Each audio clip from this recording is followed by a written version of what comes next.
मान्यवर एक आया कि दया की याचिका मामले में थर्ड पार्टी को अधिकार देना चाहिए। मैं बिल्कुल खिलाफ। अगर जिस व्यक्ति ने गुनाह किया है उसको अपने गुनाह का एहसास ही नहीं है, पछतावा ही नहीं है, तो दया शब्द पर इसका कोई अधिकार नहीं है। जिसको गुनाह कर अगर पछतावा नहीं होता है उसको दया का कोई अधिकार नहीं है। दया का अधिकार उसी का बनता है जो बाद में बोली हरसिमरत बहन, मैं समझ रहा हूं आप क्या कहना चाहते हैं। दया का अधिकार उसी को बनता है जो अपने कृत्य को से पछतावा करता। कोई व्यक्ति आतंकवादी कृत्य करेगा और जेल में जाएगा और फिर कहेगा कि मैं तो नहीं मांगता, मेरी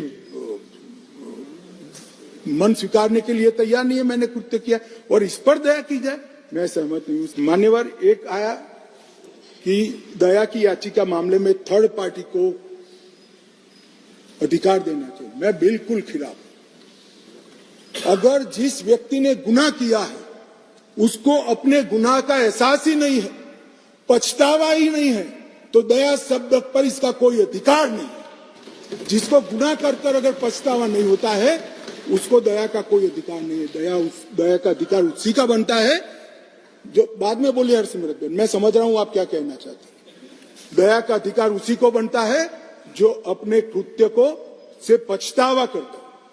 कोई व्यक्ति आतंकवादी कृत्य करेगा और जेल में जाएगा और फिर कहेगा कि मैं तो नहीं मांगता, मेरी मन स्वीकारने के लिए तैयार नहीं है, मैंने कृत्य किया, और इस पर दया की जाए, मैं सहमत नहीं हूं। मान्यवर एक आया कि दया की याचिका मामले में थर्ड पार्टी को अधिकार देना चाहिए। मैं बिल्कुल खिलाफ। अगर जिस व्यक्ति ने गुनाह किया है उसको अपने गुनाह का एहसास ही नहीं है, पछतावा ही नहीं है, तो दया शब्द पर इसका कोई अधिकार नहीं है। जिसको गुनाह कर अगर पछतावा नहीं होता है उसको दया का कोई अधिकार नहीं है। दया का अधिकार उसी का बनता है जो बाद में बोली हरसिमरत बहन, मैं समझ रहा हूं आप क्या कहना चाहते हैं। दया का अधिकार उसी को बनता है जो अपने कृत्य को से पछतावा करता। कोई व्यक्ति आतंकवादी कृत्य करेगा और जेल में जाएगा और फिर कहेगा कि मैं तो नहीं मांगता, मेरी